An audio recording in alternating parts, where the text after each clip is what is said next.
So when we throw a jab and a right punch to measure the distance for leg striking and also the hand striking distance, and then some handwork. Now the kick.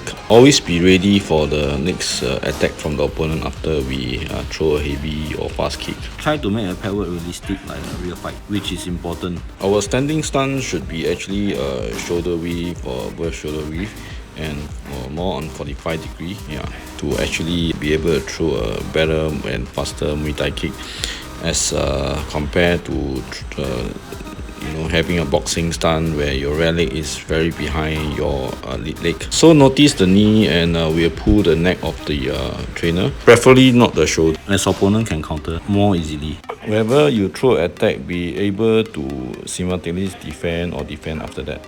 After kneeing, you should drop your knee leg to the front as a leg. Then continue the attack. And the important thing is not drop the guard of our hands on our head. To protect the head is more important than protecting the body, as the body can train through conditioning, which I personally agree to a large extent, not fully, because some part of our body, like the edge of the liver and the solar plex, might be more vulnerable, and those parts that have no muscles, like just at below the chest, in between the abs, and also right below the belly button area. After your hand strike fast, your leg should follow up immediately without pausing. In a pro fight, it's actually legit to kick near the pelvis area, whereas it's against the rule to knee near the pelvis area. So there's a difference, although both the tactics are actually considered dirty tactics. It is always good to practice double kick for speed and power improvement. So after the spinning back elbow, you actually guard up to prevent attack, and then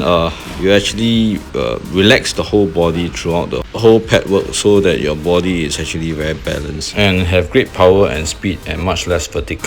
Be always ready to counter even when you get kicked or punch or knee or elbow or clinch. This is very important, which differentiates the more of the beginner than the non-beginners. This may seem like a simple pad work. Actually, it trains the coordination of the whole body and the timing and the balance throughout. Always back to basics and do it the best we can. The important thing is not to reset the stance and be able to fire or rather strike from any position that you're in or any angle you're in most of the time. Have a good balance whenever you throw any punch or kick or knees or elbow, which is super important. Guard up your hands to your head at all times. Push the opponent for sudden strikes.